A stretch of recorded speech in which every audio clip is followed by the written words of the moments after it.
സീറ്റിന്റെ കാര്യത്തിൽ വിട്ടുവീഴ്ച വേണ്ടെന്ന് കേരള കോൺഗ്രസ് ജോസഫ് വിഭാഗം ഉന്നതാധികാര സമിതി. ഇത്തവണയും 10 സീറ്റ് വേണമെന്ന ആവശ്യം UDF-ൽ ഉന്നയിച്ചതായി മോൻസ് ജോസഫ് പറഞ്ഞു. മുഴുവൻ സീറ്റുകളിലും വിജയസാധ്യതയുള്ള സ്ഥാനാർത്ഥികൾ വരുമെന്നാണ് പാർട്ടി ചെയർമാൻ PJ ജോസഫും പ്രതികരിച്ചത്. ഇപ്പോൾ നടക്കുന്ന നിയമസഭാ തെരഞ്ഞെടുപ്പിൽ UDF-ന്റെ ചർച്ചകൾ ആരംഭിച്ചിട്ടേ ഉള്ളൂ. പാർട്ടിക്ക് കഴിഞ്ഞ നിയമസഭാ തെരഞ്ഞെടുപ്പിൽ 10 സീറ്റിലാണ് മത്സരിക്കാൻ കഴിഞ്ഞത്.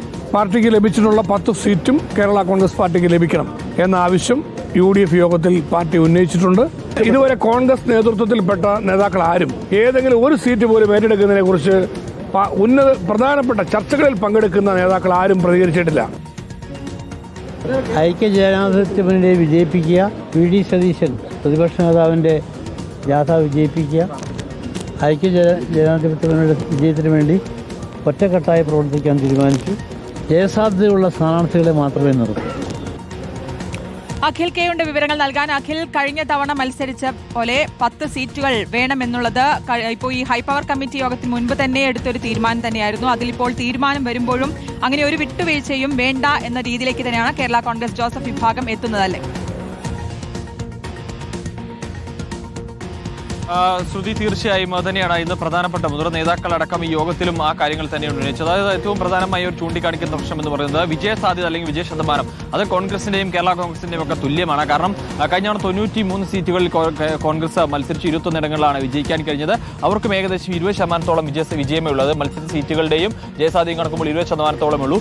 കേരള കോൺഗ്രസിന് 10 സീറ്റിൽ 8 സീറ്റ് തോറ്റെങ്കിലും 2 സീറ്റ് ജയിച്ചും ഈ 20% തന്നെയാണ്. വിജയസാധ്യതകളൊക്കെ തുല്യമാണ് എന്ന കാര്യമാണ് നേതാക്കളൊക്കെ തന്നെ പറയുന്നത്. അതുകൊണ്ട് തന്നെ കഴിഞ്ഞ തവണ മത്സരിച്ച 10 സീറ്റുകളിലും ഇത്തവണ വേണം. ആ 10 സീറ്റുകളിൽ വേണമെന്ന നിലപാട് ഉറച്ചു തന്നെയാണ് മുന്നോട്ട് പോകുന്നത്. ചില വിട്ടുവീഴ്ചകൾ, അതായത് ഈ സീറ്റ് വെച്ച് മാറുന്നതുമായി ബന്ധപ്പെട്ട ചില വിട്ടുവീഴ്ചകളാകാം. ഏതെങ്കിലും വിജയസാധ്യതയുള്ള സീറ്റുകൾ അല്ലെങ്കിൽ സാമുദായിക സമവാക്യങ്ങളൊക്കെ നോക്കിക്കൊണ്ട് ഏതെങ്കിലും സീറ്റുകൾ പരസ്പരം വെച്ച് മാറുകയോ കൈമാറുകയൊക്കെ ചെയ്യുന്ന വിട്ടുവീഴ്ചകൾ ആവാമെന്നാണ് നേതൃത്വം പറയുന്നത്. പക്ഷേ ഈ 10 സീറ്റ് നിലപാടൊന്നും പിന്നോട്ട് പോകേണ്ടതില്ല.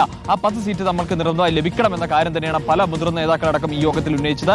അതിനുശേഷം പുറത്തിറങ്ങിയ ശേഷമുള്ള പ്രതികരണങ്ങളും ആ രീതിയിൽ തന്നെയായിരുന്നു. പാർട്ടി ചെയർമാനടക്കം പറഞ്ഞത് വിജയസാധ്യതയുള്ള സ്ഥാനാർത്ഥികൾ തങ്ങൾ മത്സര സീറ്റുകൾ എല്ലാ സീറ്റുകളിലും മത്സരിക്കുമെന്ന കാര്യമാണ് അവരും വ്യക്തമാക്കുന്നത്.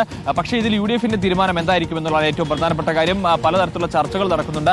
കഴിഞ്ഞ തവണ മത്സരിച്ച എല്ലാ സീറ്റുകളും ലഭിക്കുമോ എന്ന ആശങ്ക പല നേതാക്കൾക്കും ഉണ്ട് എന്നുള്ളതാണ് ഏറ്റവും പ്രധാനപ്പെട്ട കാര്യം. പക്ഷേ ആ സീറ്റുകൾ വിട്ടുകൊടുക്കുന്ന സാഹചര്യങ്ങളിലേക്ക് പോകേണ്ടതില്ല, അല്ലെങ്കിൽ അത് പോയാൽ ഒരു ക്ഷീണമാകും എന്നൊരു നിലപാടാണ് നേതൃത്വത്തിനൊക്കെ തന്നെയുള്ള പല നേതാക്കൾക്കുമുള്ളത്. കാരണം മറുവശത്ത് അല്ലെങ്കിൽ തൊട്ടപ്പുറത്ത് ഈ പാർട്ടി വളർത്തിക്കൊണ്ടുപോയ കേരള കോൺഗ്രസ് എമ്മിന് LDF-ൽ 13 സീറ്റ് ലഭിക്കുന്നു. അപ്പോൾ പോലും തങ്ങൾക്ക് 10 സീറ്റേ ലഭിച്ചിട്ടുള്ളൂ. അപ്പോൾ അതിൽ നിന്നും വീണ്ടും കുറഞ്ഞു കഴിഞ്ഞാൽ അത് വലിയ ക്ഷീണമുണ്ടാക്കും, വലിയ നാണക്കേടുണ്ടാക്കും എന്നൊക്കെ വിലയിരുത്തലാണ് പല നേതാക്കളും നടത്തുന്നത്. എന്തായാലും ഈ 10 സീറ്റ് അല്ലെങ്കിൽ ആ 10 സീറ്റ് എന്ന നിലപാടിൽ ഉറച്ചു തന്നെ മുന്നോട്ട് പോകണം. അത് നേടിയെടുക്കാനുള്ള ശ്രമം നടത്തണം. അതിനുവേണ്ടി അതായത് ആ കാര്യങ്ങൾ അന്തിമമായ തീരുമാനങ്ങൾ മറ്റു കാര്യങ്ങളൊക്കെ തന്നെ പാർട്ടി ചെയർമാൻ എടുക്കട്ടെ എന്ന നിലപാടിലേക്കാണ് എന്തായാലും ഉന്നത അധികാര യോഗം പോയിരിക്കുന്നത്. നേതാക്കൾ പുറത്തിറങ്ങിയ ശേഷം നടത്തിയ പ്രതികരണങ്ങളും സമാനമായ രീതിയിൽ തന്നെയായിരുന്നു. 10 സീറ്റുകൾ ലഭിക്കും എന്ന പ്രതീക്ഷ തന്നെയാണ് മോൻസ് ജോസഫ് അടക്കമുള്ള നേതാക്കൾ പങ്കുവെക്കുന്നത്.